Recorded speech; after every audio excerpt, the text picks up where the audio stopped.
should have more information. Anyway, everyone, welcome to the Ritual Gaming Junction. This is Camilio, and we're continuing slash finishing our playthrough of Tex Murphy Martian Memorandum. We just talked to Rocky Bullwinkle, and he talked to us about gave us two addresses.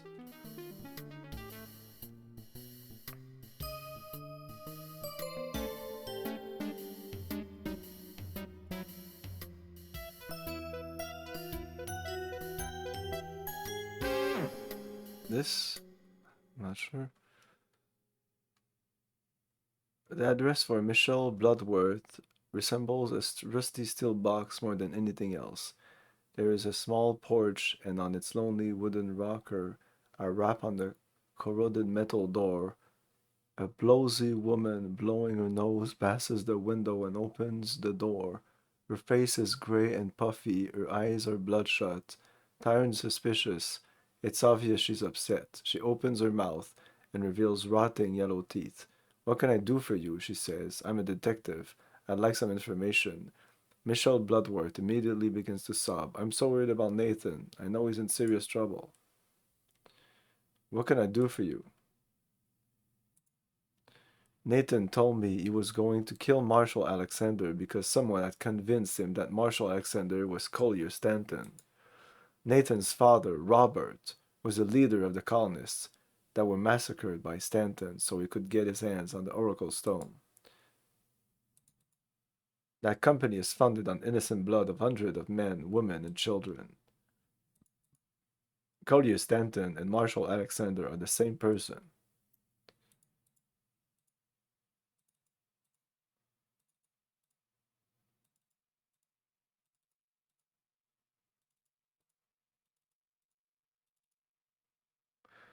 There was a group of solo scientists by Collier Station. Stanton is another greedy businessman.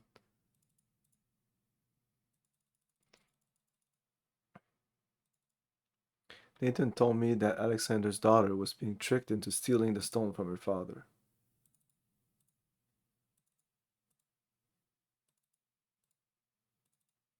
The Oracle Stone was discovered by the early colonists. It was a protective mechanism that one day popped out of the ground. The stone was said to have magical powers that could make thoughts and dreams come true. Now I believe the same man was who hired Nathan wants him dead because of everything he knows. You should talk to him and convince him to turn himself over to the police. He's been working at a remote outpost. Look for him there. I've heard the name mentioned by Nathan on occasion. I don't know if he is the man who told him about Alexander or not. Castro is as evil as his own way as Stanton was in his. Nathan is not a bloodthirsty killer. He told me that the plan was to trick Alexander to coming to the train yard by telling him he could buy the stone back. When Alexander arrived, he realized it was a trap. Alexander then struggled desperately to get away. Nathan ended up slashing his throat with a broken bottle. Nathan is part Cherokee. He cut Alexander's ear off as part of an ancient ritual. The ritual is to remind Alexander in the next world that he had no pity and did not listen to the screams of the dying. He wrote a curse on the side of the train, in Alexander's blood, condemning him in the next world. I'm Nathan's wife. I know what Nathan did to Marshall Alexander was wrong, but it should have been done by the authorities. Years ago, I'm glad Alexander's dead. Brad Erickson. Johnny Fedora is one of the Nathan's connection on Earth. Yeah, was also involved in the plan.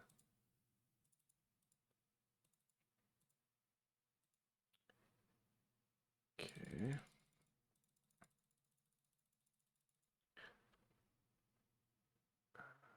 Bradley.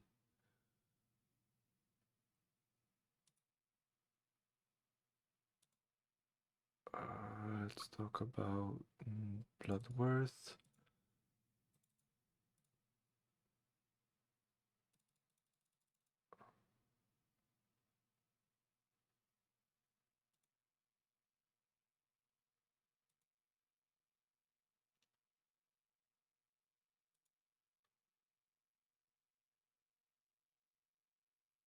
Remote outpost.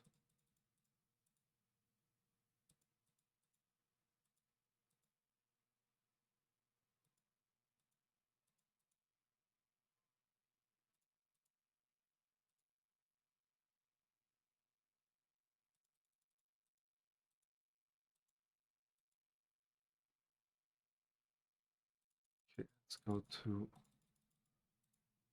remote outpost.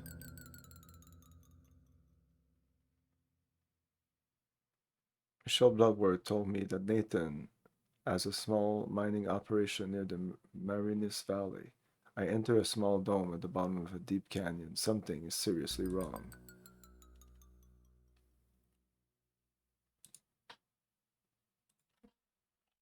Outpost. Okay.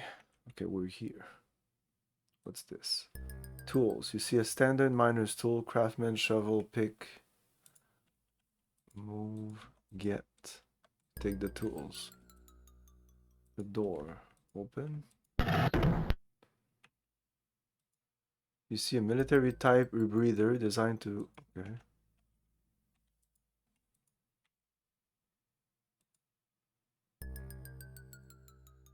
Heavy mining equipment, including a robotic tunnel, borer, a processing furnace for smelting, slurry box, and pumps.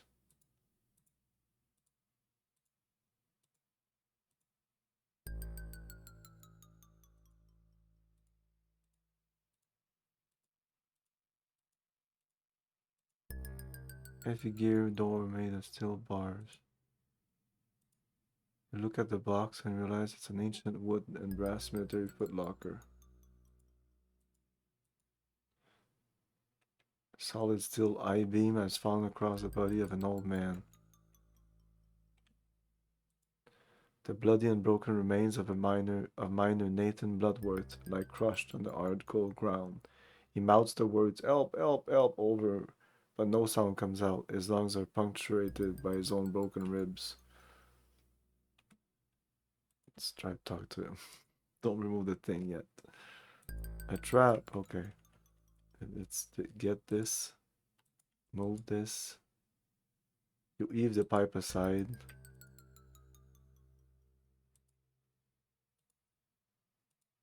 You mumble something about a trap. I believe your attorney would advise against this.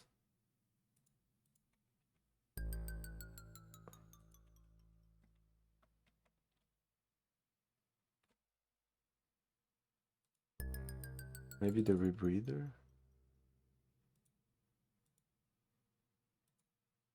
His lungs are punctuated. Maybe the rebreather would have helped. I don't know. I don't know how that technology works. So I moved that, but it doesn't change on anything on this guy.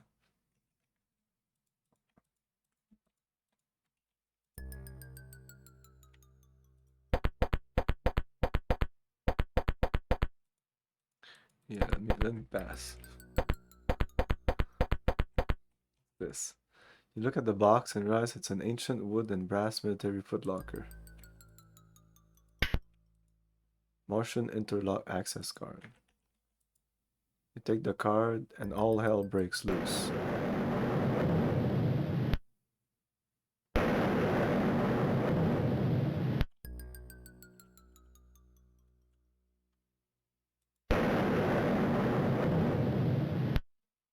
A McDonnell Douglas PG personal jetpack with 30 minutes fuel cell. You notice the igniter is missing.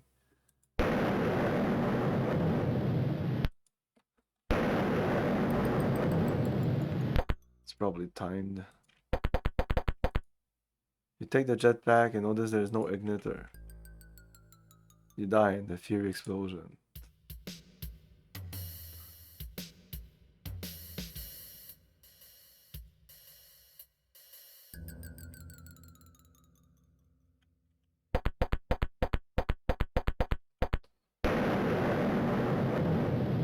Something here, no? Water drops into a pit to be called back to the top.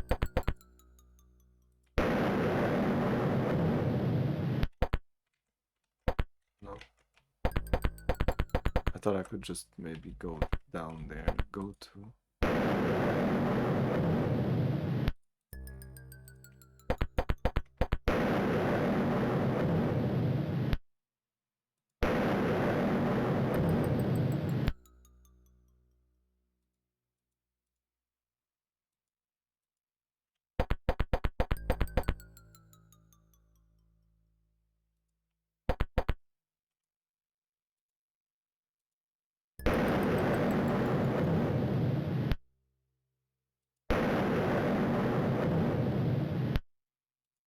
Oh, there's a box there.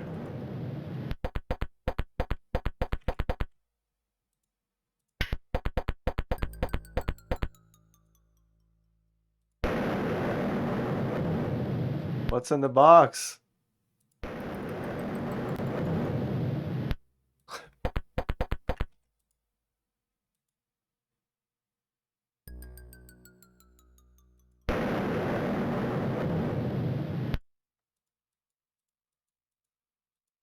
It's just a box. Go in the box.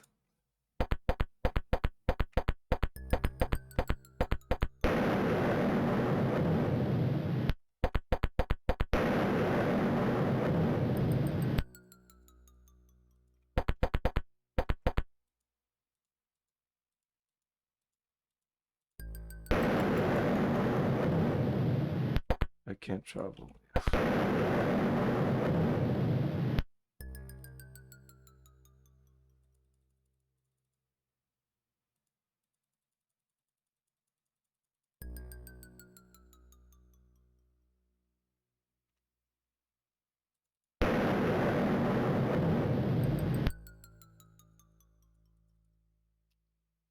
Tools. Probably need the tools or the rebreather to do something here.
I need to save this guy, probably. Like, I can't leave him right there. I removed that from that, so... Like, it's... Why did I move this?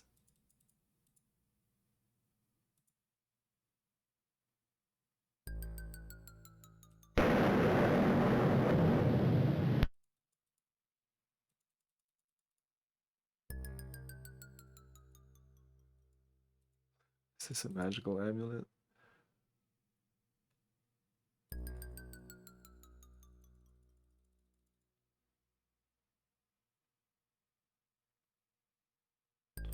Some food and water? Do you want some food? Okay, I don't know.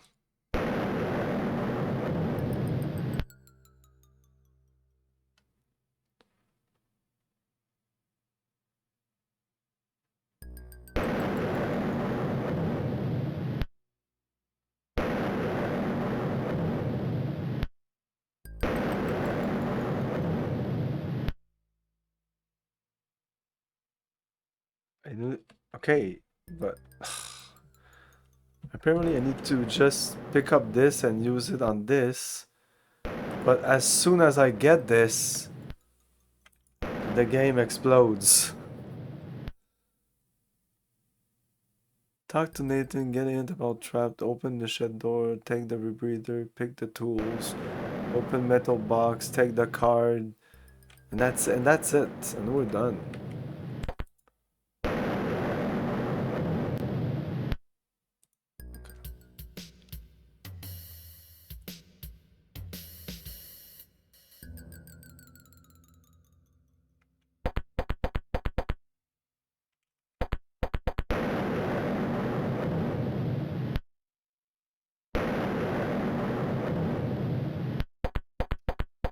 Thought that when you picked it up, you were fucked.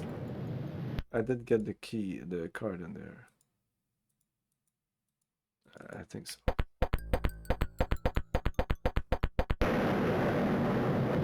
Well, I don't think I would have thought of that, using the jetpack on the flame. You turn on the jetpack gas, put it on back on the fire, and whoosh, black smoke, the pack ignites, and you rise from the ground. And I'm sorry, Nathan. So you don't save, Nathan? Okay. Why did I move the thing then? Why did I move? Lucky I picked up that rebreather. I can last for a while. Oh, okay. The walk back to base will be long, but not impossible. That's really what I needed to do? Feels so wrong.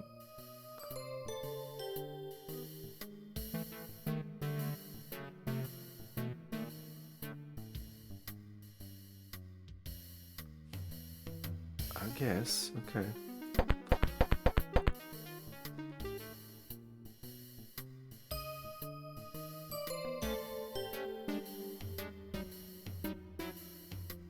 Well, it's so obvious because it says temple. I know that I need to go to temple. Okay. Okay, I'll close the. I'll close this so it's not in my face.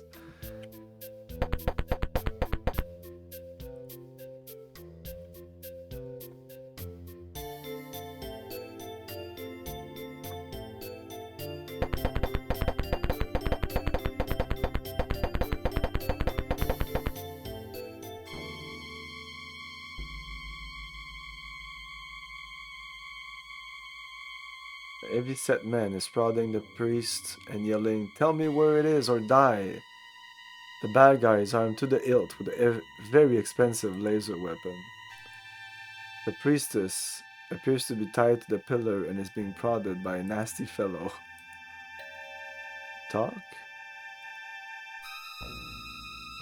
The creep spots you and he turns fire his weapon. It burns a hole and a buzzer can fly through.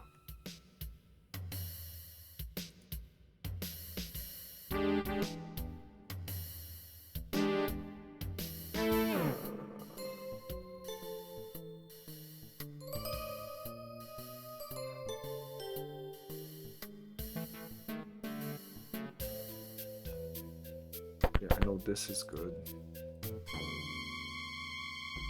Okay, let's save here.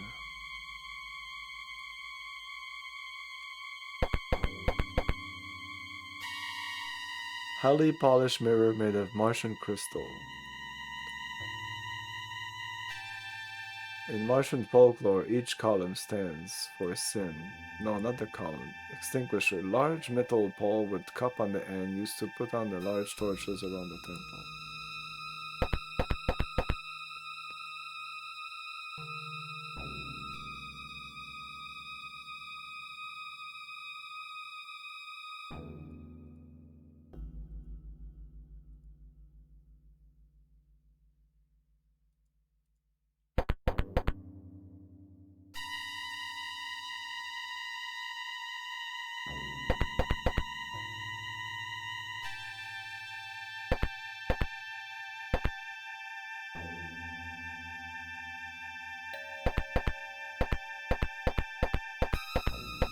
It's gonna see me? No? Okay.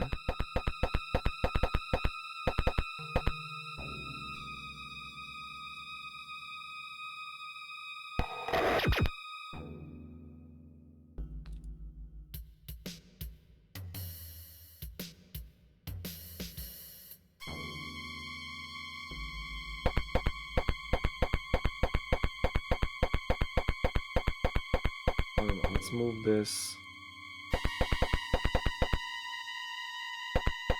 Let's get this.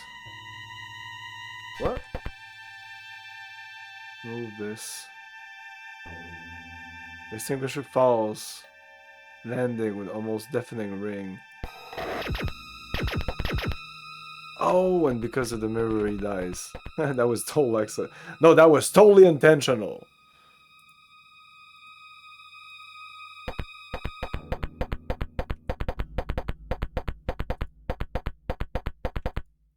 The priestess appears to be tied to pillar. Okay.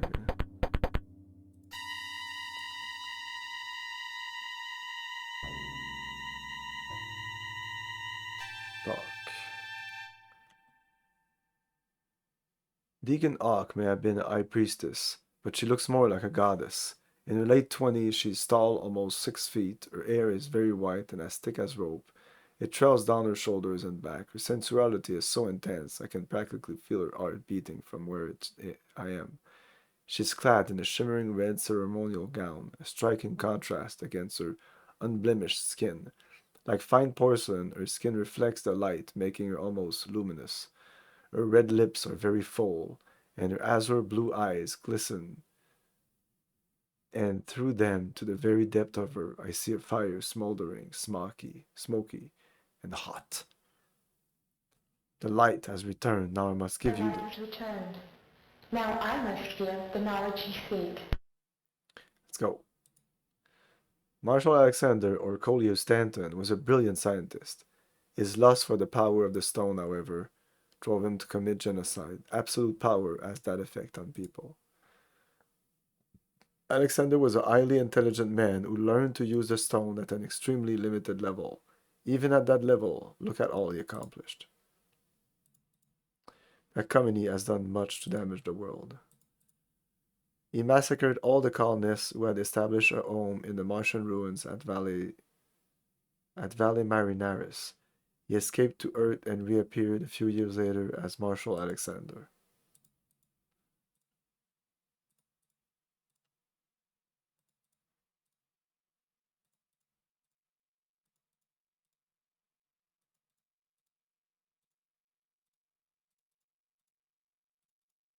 At the group scientist,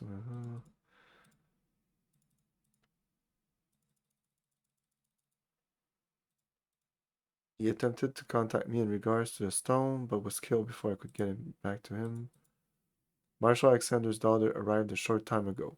She contacted several people and then disappeared. I believe she is now being held against her will.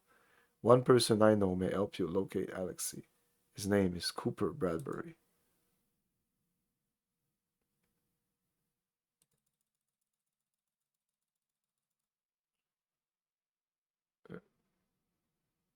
Oh, this is not in any order, any intelligent order.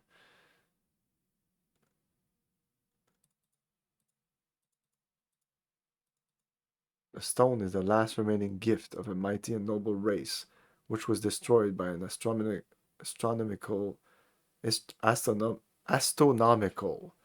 Well, I mean, it's written poorly, so that's why I read it poorly. Astronomical. And the day of whatever. I'm just gonna click on it again. Astronomical disaster that ripped away the Martian atmosphere 80 million years ago. On the day of their annihilation, the gift was put in a protective enclosure until it could be awakened by intelligent beings in the future. Something must have gone wrong for men discovered it. Yeah, okay, for men. The Martians were kind and benevolent race. They would not understand the beast of hatred and destruction in the subconscious of human minds. Man's own intelligence is too underdeveloped to use the full power of the stone. But if a machine is developed to amplify the brainwave patterns to the stone, the beast inside man's subconscious would be released to create destruction on a galactic scale. Needless to say, this wouldn't be a good thing. Dangerfield was part of the Stanton expedition. As an archaeologist, he made the original discovery about the colonists having an artifact of great value. He advised Collier Stanton to try and purchase the stone from them, but they would not sell. When the massacre of the colonists took place, Dangerfield took no part in it. When Dangerfield threatened to inform authorities, he was shot and left for dead. Dangerfield has never given, I believe,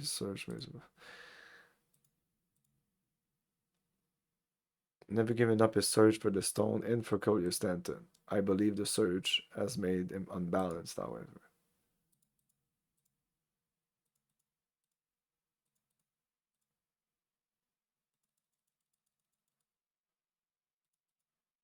You have returned the light of my adversary's weapon to save me, and I am in your debt. Big Dick's men were after the stone, It has been foretold that you are the one to retrieve the stone or die trying. If you recover it, it must be returned to me for safekeeping. You will need something in your quest. Search the ruins of the colonist camp. Here's the location.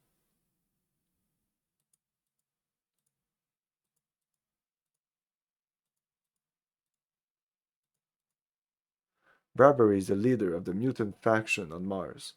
He is not popular with the authorities. If you find him, he could help you locate Alexei Alexander.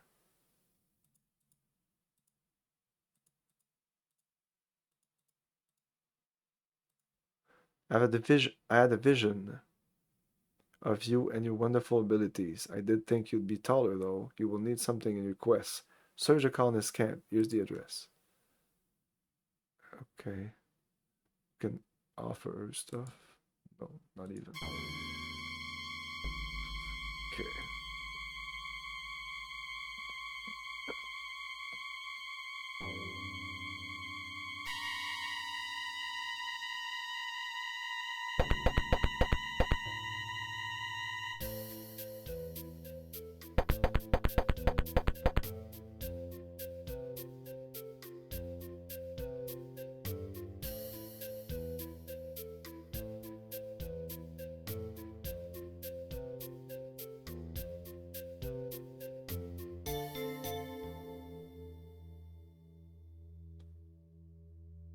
The site where the Martian colonists were massacred by the Stanton expedition is still preserved. I walk slowly by blown out homes and playgrounds as the wind whistles eerily through the twisted wreckage.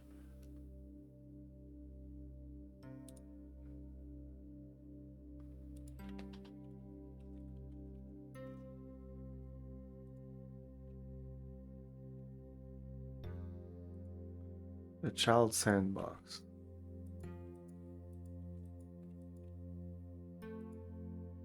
HCl2 acid in a glass tube. You carefully take the acid. All that remains of the heat-seeking missile, which fell short of its target.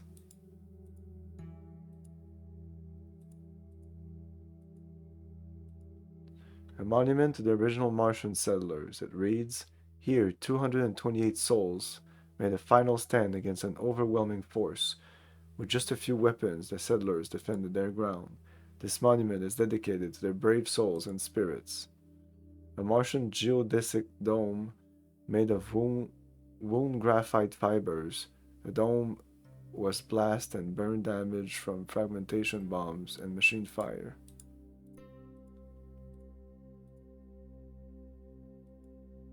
A slide where the 62 children of the Martian camp once laughed and played. You move the teeter-totter, it makes a squeaking sound, and you find nothing but the melted right arm of a long-lost Barbie doll.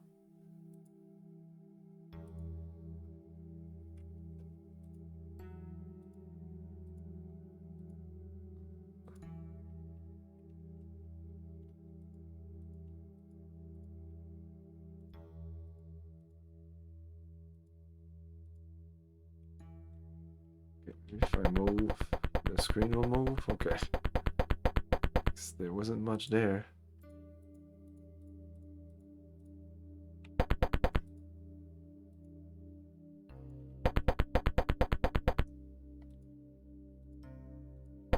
Oh.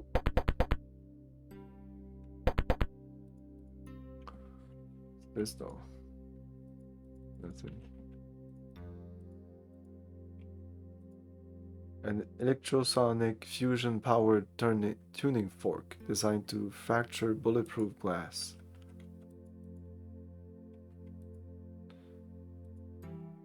Get it. Take the fork. What did I take before then? You take the... You take it, you take it, you take it. How many do I have? Just one. There's so much shit in there.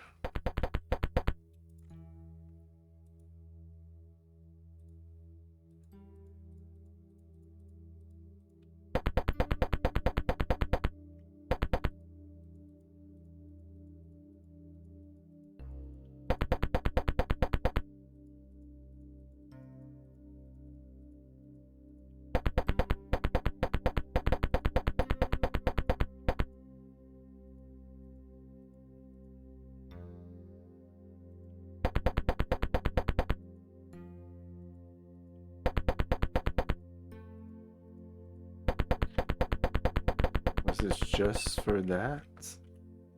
Just to get that? There was nothing else?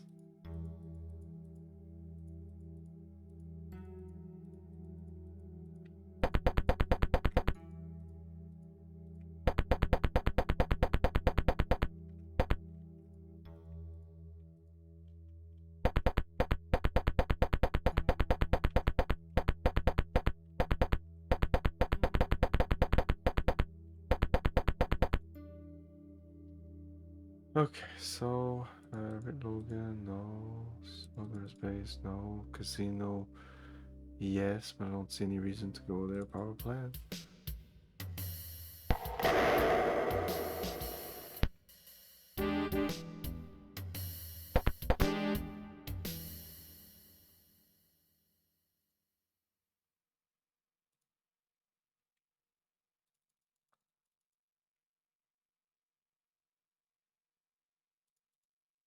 Cooper Bradbury is the leader of a large group of people that suffered severe genetic damage. They came up to Mars years ago to avoid the persecution that they received back on Earth. Most were brought up as indentured servants. They are the lowest rung of society here on Mars. Also, there are rumors that that's not how you say rumors, that Terraform might not honor the contract as originally written, and there is growing dissatisfaction among those workers.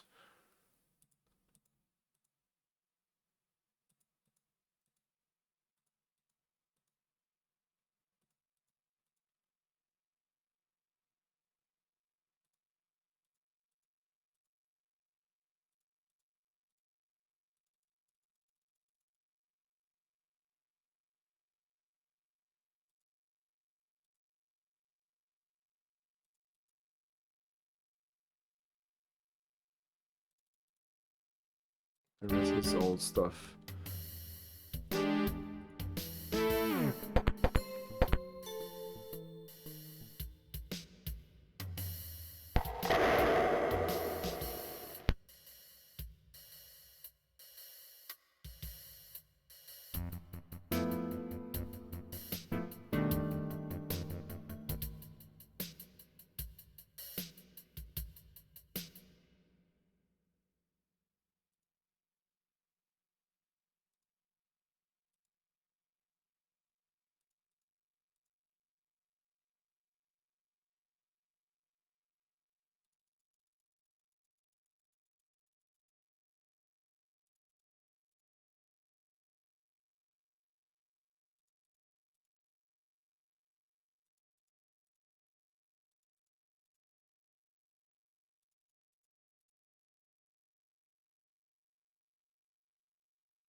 Oh yeah, I can't go back there, I guess.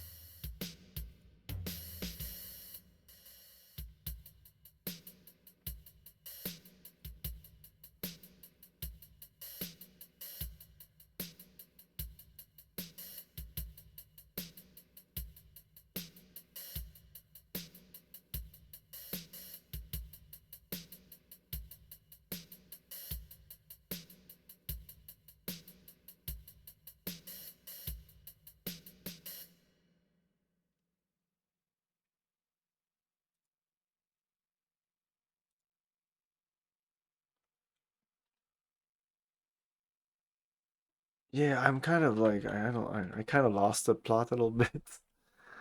On like what's the next thing I should ask? I know what the latest names I have, but hey, Tilt 81. You can help me if you know. Uh,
Cooper's a militant freak who thinks that freaks are the rightful heir to Mars. Fight from friend of mine since I was a kid. If you want to talk to him, try the Addis and the mutants.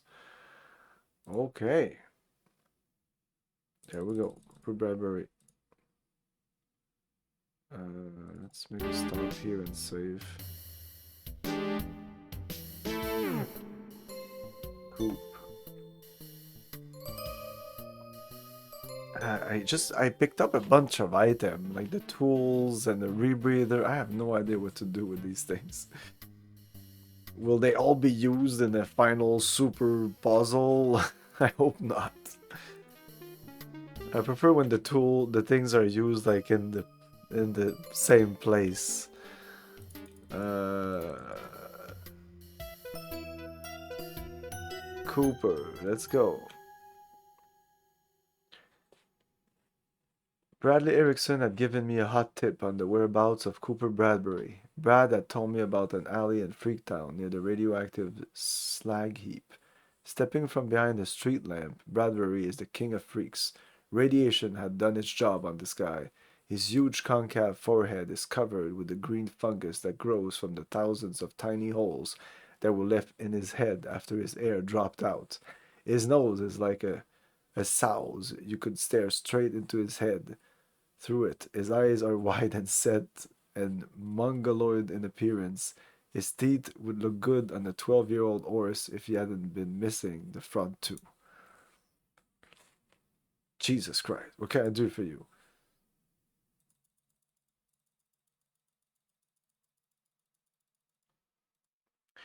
Word has spread fast on Alexander. We have found out he obtained a stone. He's oppressed us for years, making us his servant and breaking promises. He was always able to thwart our plan. And now we know why. Through the Oracle Stone, he could anticipate our movements and read our thoughts. Terraform will soon be ours. We will use its resource to make Mars a cleaner, better world than you Earth. Collier Stanton was a very clever man. He tricked Robert Bloodworth, the leader of the early mutant colonists, into allowing them into their settlement. Once inside, they slaughtered these people like dogs. Then they bombed the settlement to make it appear to be an accident. When the truth was found out, he escaped to Earth and just disappeared.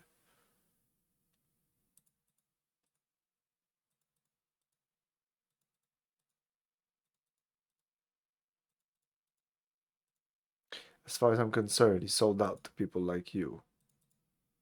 The Trans-Martian Shuttle is another Earth-owned business we intend to nationalize.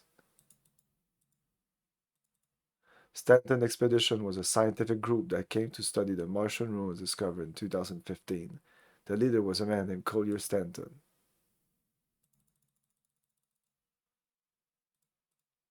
Another outlander. We'll get rid of him, another Earth slime when the time comes. Marshall Alexander's daughter? I don't have any idea where she is, and we have sources everywhere. Maybe she isn't in Mars anymore, but perhaps she got back to Earth. Paris is dead at the terraform plant for now. Is ended. That Martian stone should be ours, Murphy, and I'm prepared to pay handsomely for it. The first settlers on this planet were outcasts, and Alexander killed people like us for it. We deserve the stone and the right to this planet. Mars is our own. To us, Earth is just a nice place to visit. People like you and the others should go back to Earth. We're prepared to push all the norms off of our world. That stone will help us do that. If you get the stone, you'd better make sure it comes to us, or you won't get off Mars alive. I've got an idea where you'll find Thomas Dangerfield. It's rumored he is building some machine in the caverns near the terraform power plant, but knowing where he might be is not enough. It seems he's figured out the ancient Martian interlocking mechanism. No one can get into the cavern without a device for the mechanism. But here's the location. Oh, I did use, like, the rebreather, I used it automatically. The tools I've not used. Most of the items I have used. Okay, so read that again. An idea where you'll find Thomas Dangerfield's rumor is building some machine in the caverns near the terraform power plant, but knowing where, but not enough. Without a device for the mechanism. Here's the location. And maybe I have the device. Castor is a cruel, vicious snake. He runs the golden bucket and has bled the people dry as well as forced competition out. He's a freak, but his mannerism make him more like your people than ours. He's looking for the stone as well, and will kill anyone who stands in his way.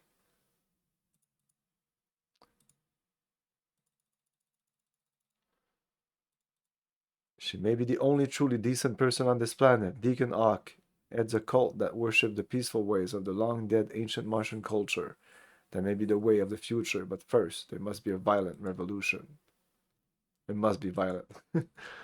Nathan is the son of Robert Bloodworth, the leader of the early colonists on Mars that were slaughtered by the Stanton expedition. Oh, usually when he does that, it's because it's like something new appeared on the list.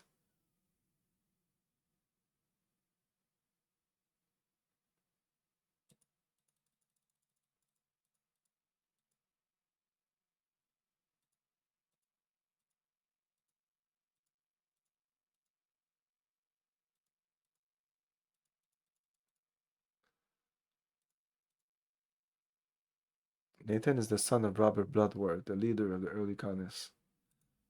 Okay.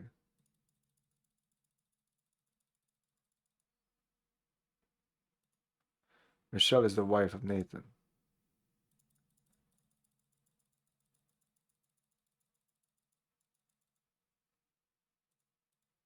Brad is a mutant son of Marshall Alexander, who was given away because of his deformities.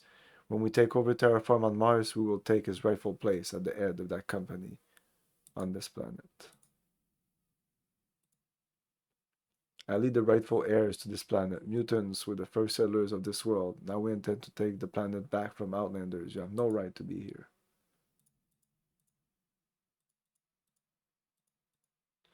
I don't normally help Outland scum, but I've been told you're resourceful. Remember our warnings, Murphy. I expect you to sell us the stone if you find it. Robert Bloodworth led an early mutant colony that discovered the Oracle Stone. Now we need to know where this guy is. Robert Bloodworth.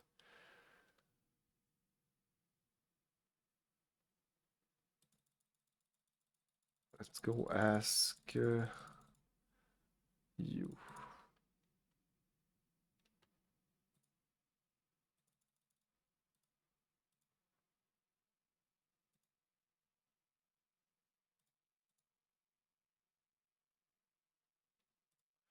No, no, no.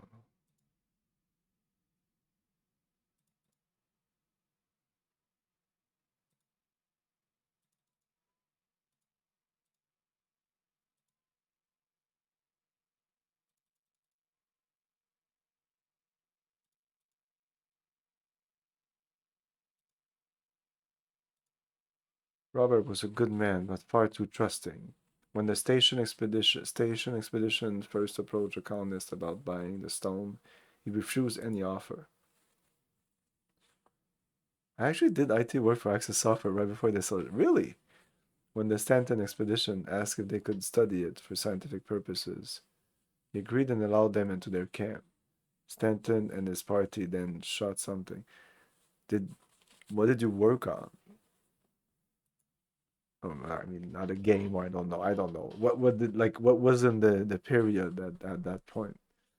Was Access Software just Tex Murphy games, or they did something else? I really don't know about them.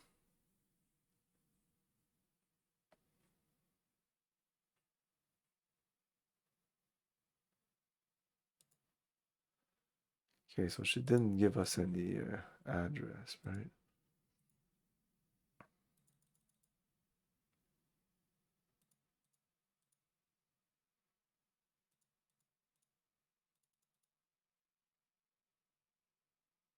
Cave, that's new. Okay. We'll wait before going there. What outpost we die if we go there?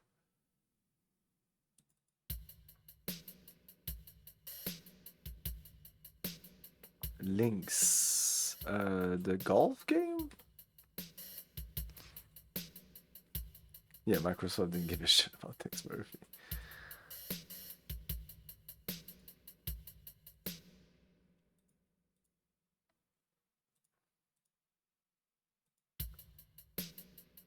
I can only think of one more person I can talk to. Oh no, in the temple.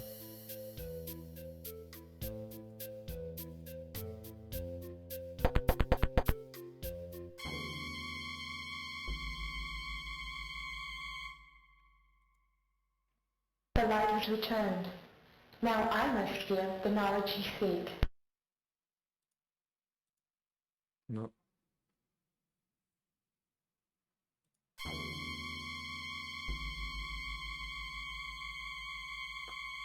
Yeah, when you said IT, that's what I was like. I don't think you like. I didn't think you would have worked on any games or anything. But maybe you would have told me that when you got there, they were working on. You saw people working on that or something. I don't know.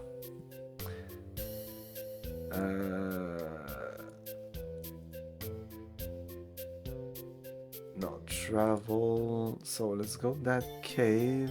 The power plant.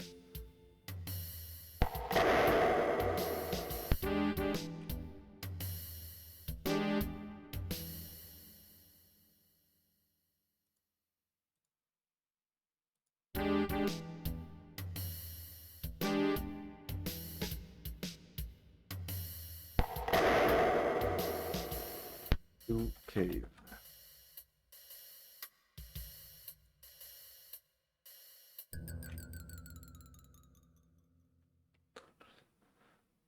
The coordinates for Thomas Dangerfield are near the mouth of a large cavern, about 2 kilometers from the power plant. I enter the opening and find a set of stairs winding down inside the mountain. The stairs seem endless, but eventually I find myself in a narrow corridor. Oh, that's gonna be fun. What sort of bullshit is this? I fucking die.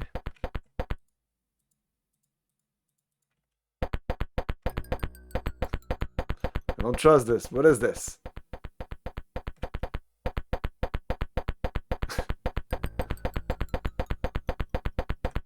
What?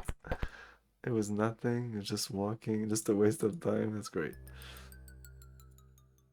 I love that this game doesn't bullshit around, but this is a little bit bullshit. There was no reason for that. It doesn't open. Just go to then. Well, open it then. Well, look at it then. Okay, I probably need some kind of device. They said a device. Comlink, paper, oh, let's try Comlink and What's up? ask her about this. No, of course not. See you later.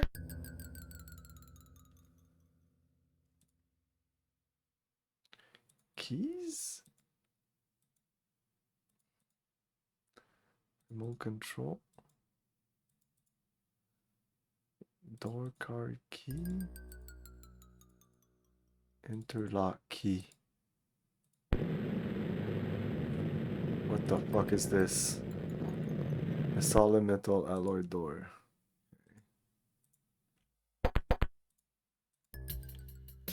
Okay. Not a good move. The door slammed shut behind me.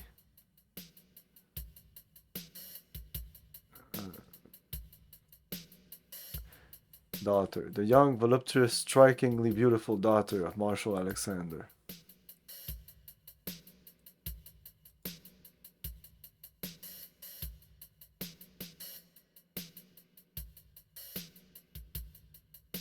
Let's just talk to her.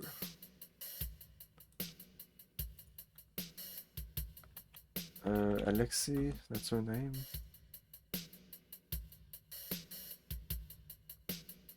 Talk. In a shaky voice, she responds. Alexei Alexander stands there, nervously staring at me with huge fawn-like eyes. Her hair is the gold of old paintings, and is tousled enough, but not too much. Her face is strong but beautiful. She has a full set of curves which nobody had been able to improve on. She is frightened, but it looked as if she could smile easily. Her eyes are crystal blue and clear. Her mouth is large and sensual.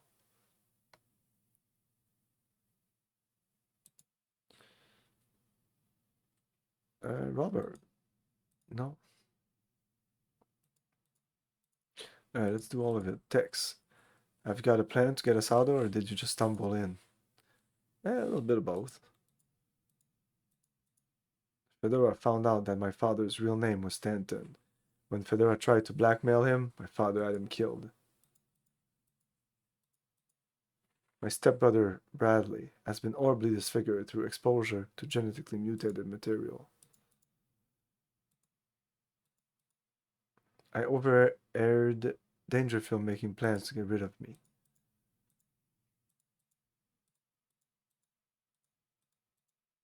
Jane is a good friend. She let me stay at her place for a while. He's out of his mind. He says the Oracle Stone will allow him to do and get whatever he wants. He's built some machine and said it will magnify the power of the stone to an incredible level. Rick told me about the Oracle Stone my father murdered for. He said it was a rare artifact that must be returned to the families of those who found it. The night I disappeared, I found the combination to the safe and stole the stone. I arranged to meet Rick. He sent me to Mars with it and said he would meet up with me later.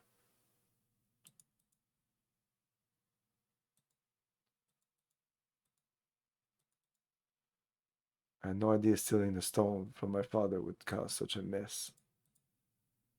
He's a dirty louse. Thomas Dangerfield told me how he used Rick to seduce me and trick me into stealing the Oracle Stone from my father. How could I have been so stupid as to fall for a creep like that? I was her roommate for a while, but she got so strung out on drugs I had to leave.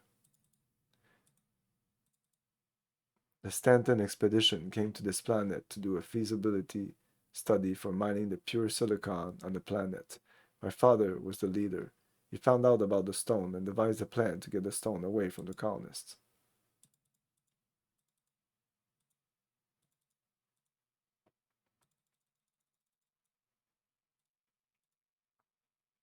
They're not exactly MGM, are they? The woman's a witch. She wants my father's estate. She only married him because of the money. She drinks herself into a coma practically every day. What a lush. Jacques okay. He can be a sleazeball, but he's good to me. Rockwell's a good friend. I could always talk to him when I needed someone. Collier Stanton and my father were the same person. After the massacre, he returned to Earth and was imprisoned, but escaped after the D-Day attack. Changed his appearance and became Marshal Alexander. He built an empire on the blood of those early Martian settlers. The Oracle Stone gave him a certain power. My father's corporation is nothing more than a bloody sham. It was built on the blood of those my father murdered. They tell me he's dead. I feel badly because it was my father, but he wasn't a good man. I never knew about my father's past. He was cruel to those around him, but he always was good to me.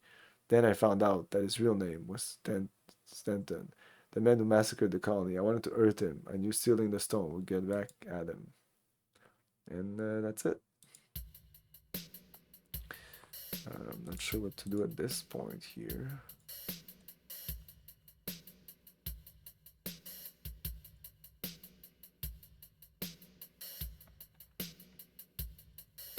Several form-fitting mini-skirts. Open, move.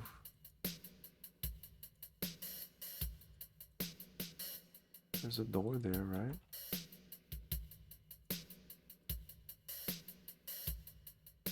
No.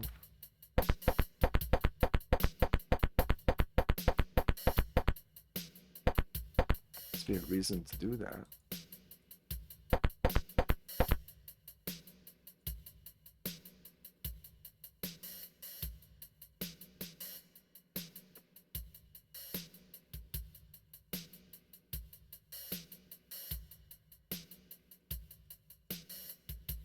Use tools?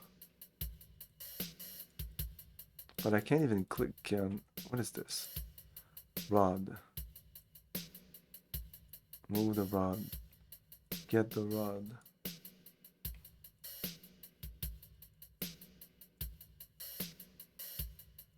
Use tools on this.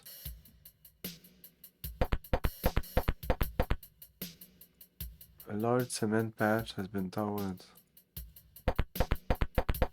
Okay, let's use the rod. Where is it? Rod. I have acid also. Rod. You pound on the concrete and it's cleared away. There you go. A thick metal plate has been recently bolted. Let's try the acid.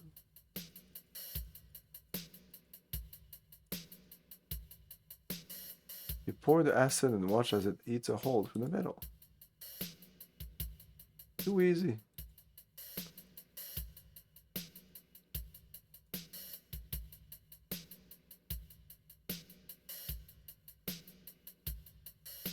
You move the button. Just as the sweet smell of gas enters your nose, the light begins to darken, darken, darken.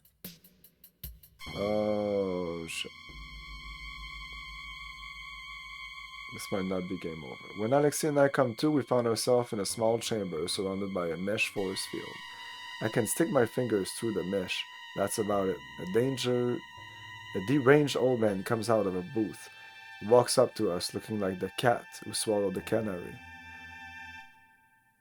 Hello, Mr. Murphy. I'm Dr. Thomas Dangerfield. Allow me to fill you in on the details of my great conspiracy. I'm the only member of the Stanton expedition who tried to stop the slaughter of the Martian colonists who discovered the stone. For that, I was beaten, tortured, and left for dead. But being a superior intellect, I willed myself to survive.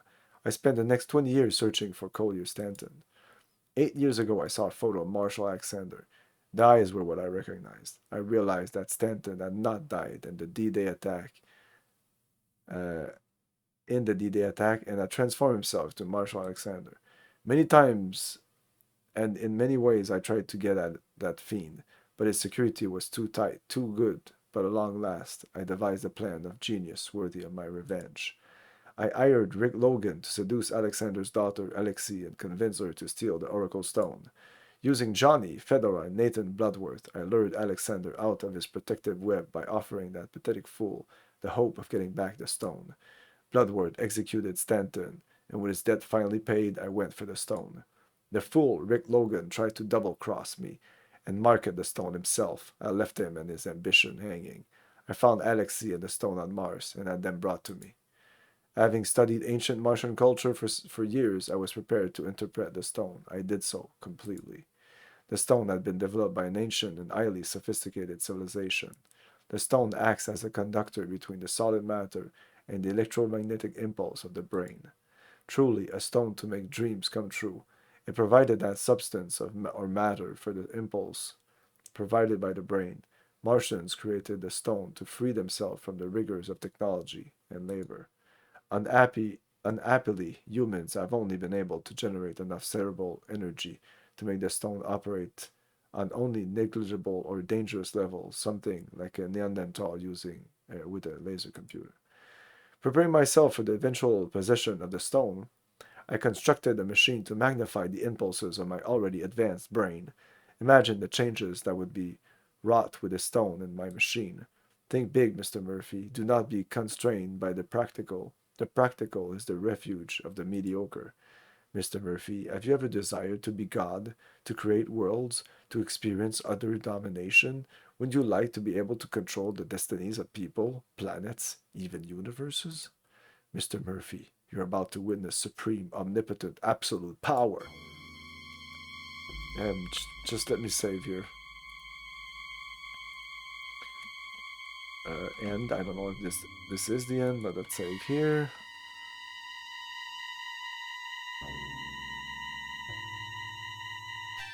Control box for the mesh force field surrounding your cage.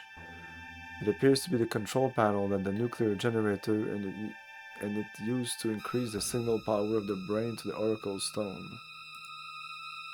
The ancient Martian stone changes color while suspended in magnetic field. The pad where the warped illusion of Thomas Dangerfield are created through the power of the Oracle Stone. A nervous but still beautiful Alexei Alexander. I talked to her. Do something, Tex! I'm thinking. I'm out of ideas. Can you think of something? Yeah, let's say that. You're asking me? Eh? I'm just a blonde girl. I'm sorry, but that's what it sounds like. Well, look around. Is there anything that looks useful in stopping this guy? Everybody expects me to come up with the solution. I think it's someone else's turn. Look around. No. Perhaps farewell kiss? What a hairball.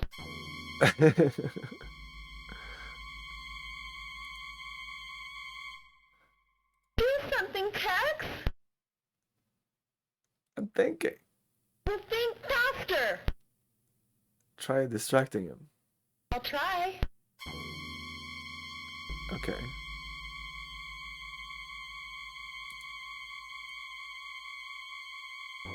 What do I have here? Jetpacks. Use the jetpack.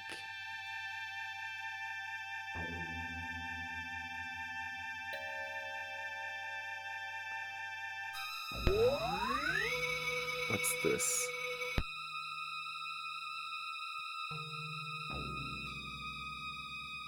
You try to extract the ball with your fingers, unable. You clamp the ball with your teeth, and slowly it turns free. What a man! We have a ball now. No?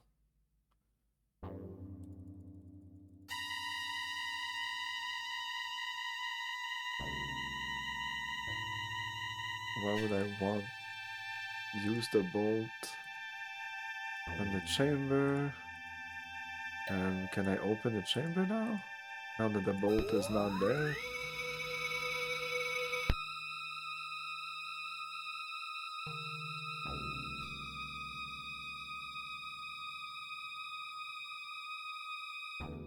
Why is it fucking Elvis?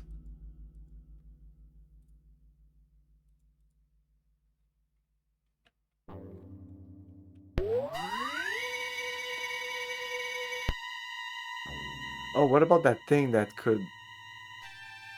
tuning fork. What? That was the thing that's supposed to break any glass. That's the place to use it right now. Come on. Are you kidding me? Dangerfield's experiment backfires. Reveals a demon with subconscious will destroy the entire planet. Shit. I don't know if distracting him actually adds time there.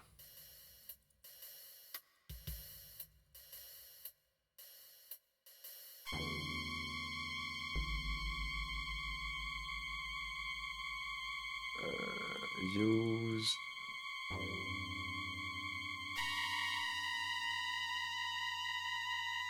tuning fork.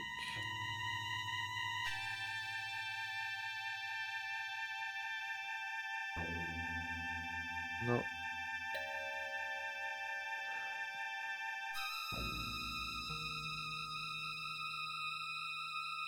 can get this, but I don't see the point.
Too far away for you to hit by throwing the ball.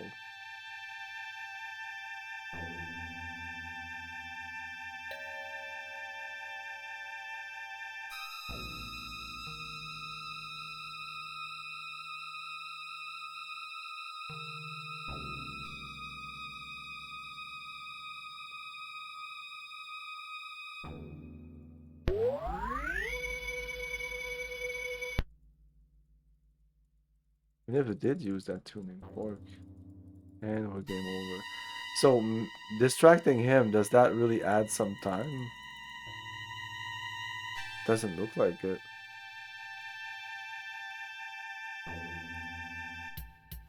Man, that tuning fork.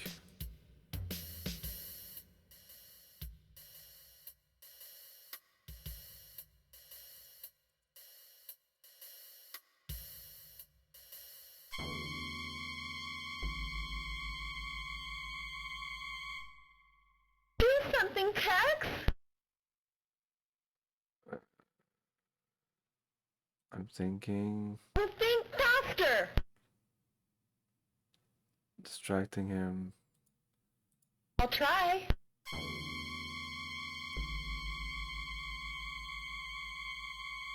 We definitely need that bolt. Let's quick save here. Do something, Tex! I'm out of idea. You're asking me? Everybody's expecting me. What a hairball.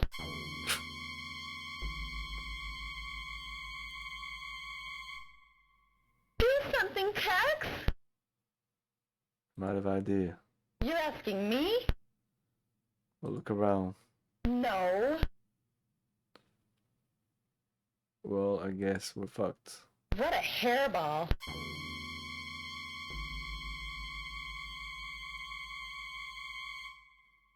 Do something, Tex!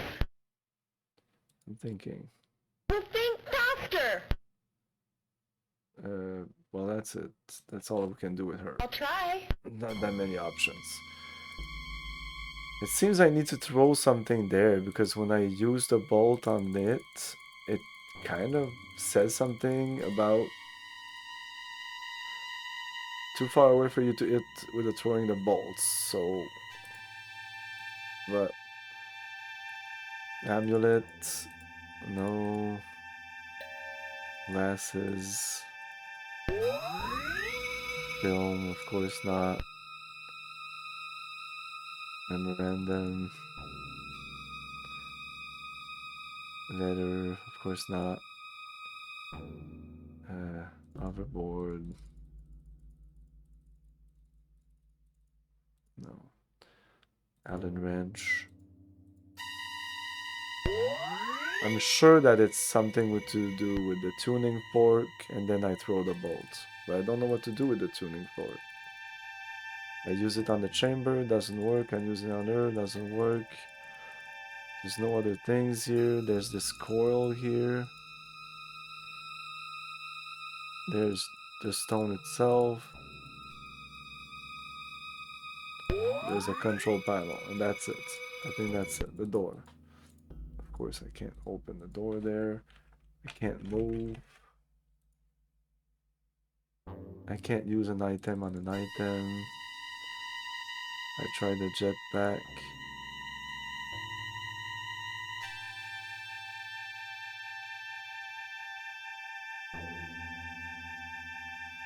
No, we can't use an item on an item. At least I don't know how. Let's try. Hey, Whoopster. Right there for the end. Use...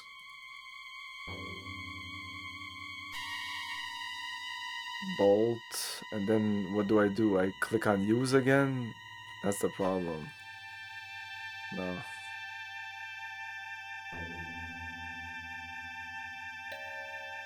50-carat diamond.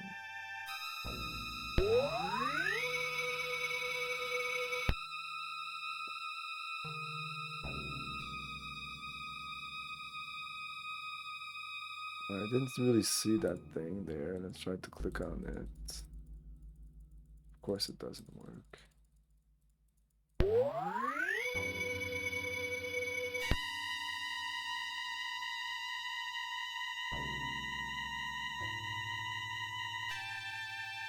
Oh, god damn it, dude. Talk, okay? There's like 60 fucking options.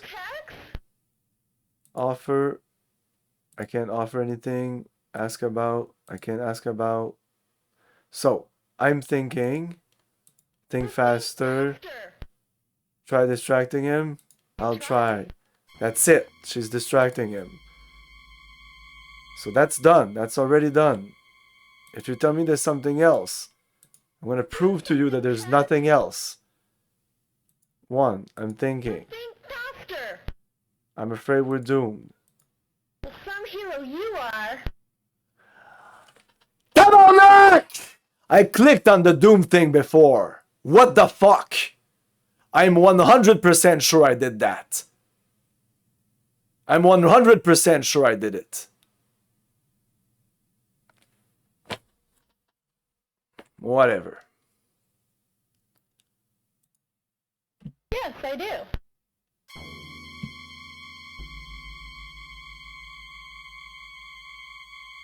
What the fuck was that?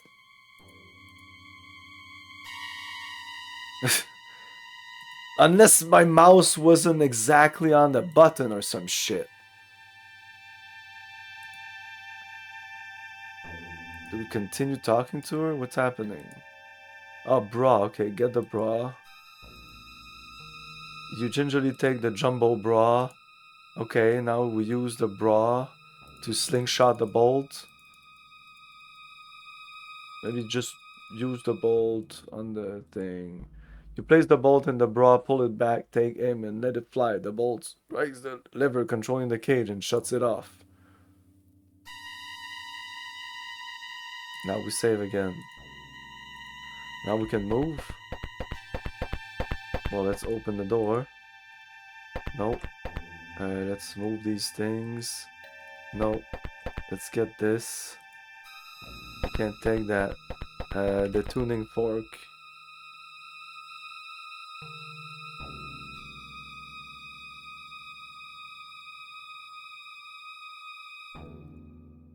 Oh, you strike the tuning fork and touch the chamber glass. The glass shatters. Get this. I pick up the stone. I save.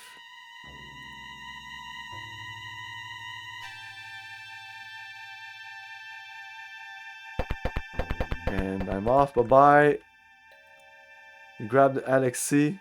I go back. I grab Alexi and climb into the waiting speeder. And we're off. Bye, motherfucker! Thanks, Tilt81. Thomas Dangerfield's mad experiment of attempting to harness the stone's power ended his life. Dangerfield was a decent human being once, but was driven insane by his quest for the ultimate power. Alexi and I decided that Deacon Hawk is the only local choice for the stone. We arrive at the temple where she is waiting for us. She turns and whispers, "You have returned the stone to the mistress of the light. You have surely saved the world from annihilation, but you must continue to be diligent. Mankind may yet prove to be the author of his own demise. Reverence life, protect the living things, and recycle." And now, for the safety of mankind, I must take the stone. Perhaps someday, when the human race is ready, it will be returned. Until then, farewell. Oh wow, an actual animation. Oh, it's an FMV. Kesma. What was that about? I don't know, but how about a hot dog and a beer from Weenie World? Hot dog and beer, America.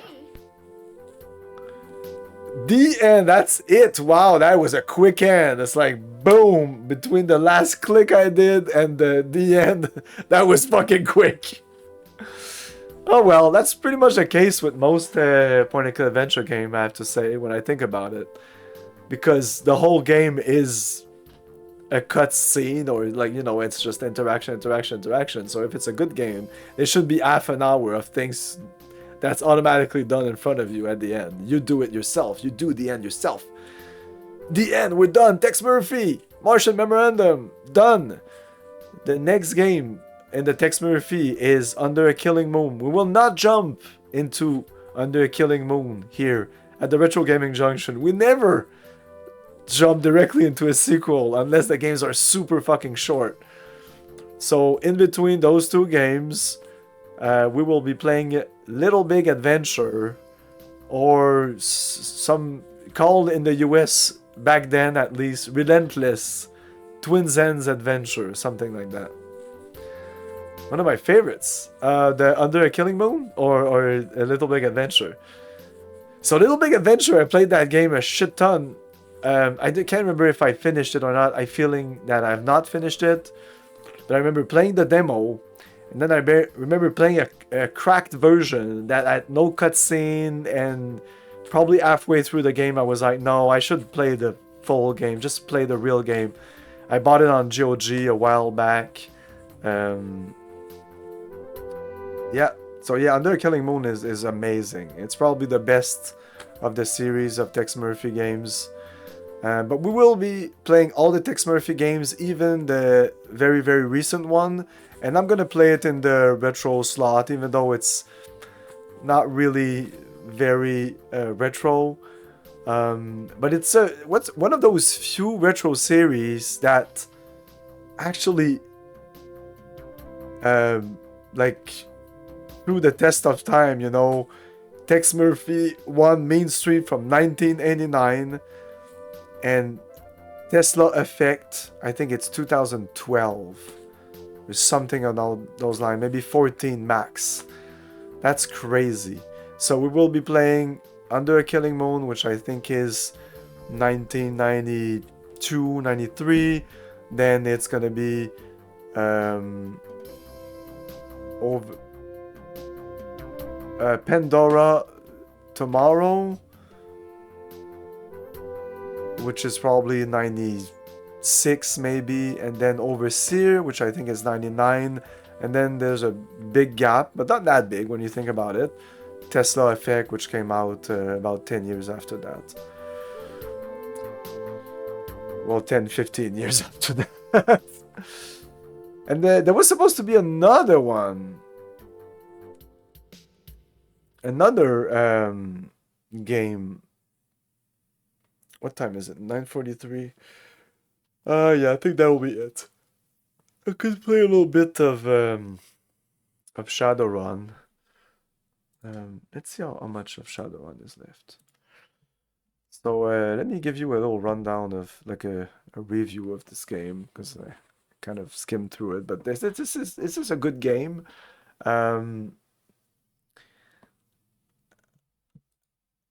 Like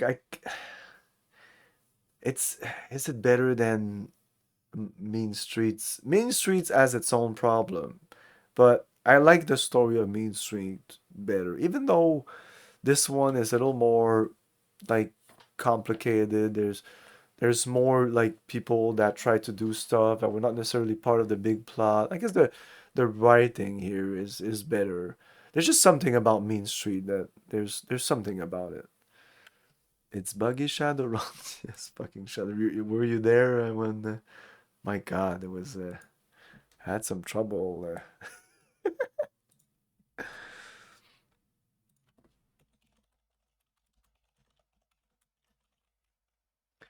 Let's see how far I am in Dragonfall.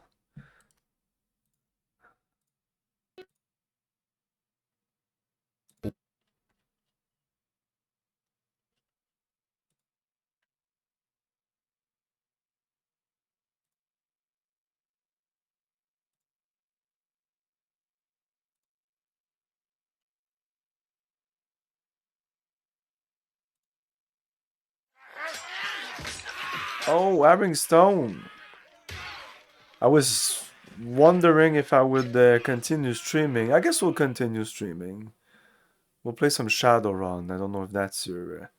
We just finished Martian Memorandum. We just finished it, and since it's not super late, I'm gonna continue some Shadowrun. It's pretty good. Like I was saying, it's better than, like, objectively better than Mean Streets.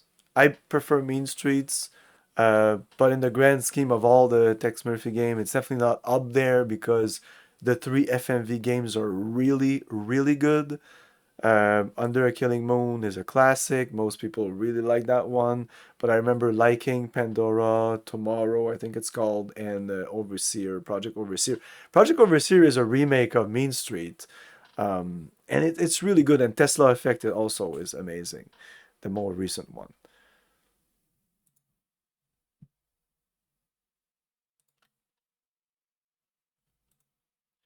Yeah, let's play a little bit of Shadowrun. I'm kind of excited to finish Shadowrun as soon as possible because I want to play Stalker, Chernobyl, Art of Chernobyl. Um, I always wanted to play it, and it was on sale. I think I had the original, or I had one game in the series, but I just bought them all during a sale. And yeah, I wasn't sure, and I was like, that game is pretty well rated. Why most people like it, not just like it's not super. It is niche, but so I went on Metacritic, and shit, you not, like the first thing that popped up was like UK PC gamer, uh, and it referred System Shock 2, and I was like, oh, okay, well then I guess I need to play that game. I did play it when it came out, but I was like, I don't know, not sure. Oh yeah, like try to find fucking Stalker on IMDb, on Metacritic. It's kind of stupid. It doesn't work even if you put like S.T.A. By the way, I'm still having a ton of fun with um, Betrayal at Krondor. That game's amazing. It's blowing my mind actually, and it's mostly the writing, the fact that the way all the little quests are very well like written and woven together, and they feel organic, and there's no bullshit about like you need this item to talk about this guy. Like everything just solves itself. Like if you have the item in your inventory, it's just gonna do the thing.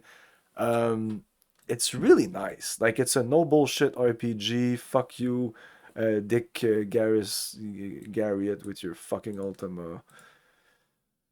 So yeah, PC Gamer UK says the bravest, most futuristic survival horror game since System Shock 2. Okay. I guess I need to play Shadow of Chernobyl and all the other Stalker games. I don't know if I'll play all the other Stalker game, but we'll start with that one. It's supposed to be survival horror, open world. It's exactly the type of game that I play, but I usually prefer something that is a little more sci-fi, but it is sci-fi. But you play different POVs around the place. Like all this shit is happening at the same time. Well, at least not for now. We've been like we switch characters, but it's not like we switch like a um, meanwhile meanwhile in the Northlands or whatever. But I'm only at chapter 2, and there's what like 9 chapters. That's crazy. The game isn't too hard. Not having too much of a problem with it. So we'll play a little more of Shadowrun because I would like to finish Shadowrun tomorrow and play a little bit of Stalker this weekend. So yeah, I'm gonna take a break and we'll be back with Shadowrun.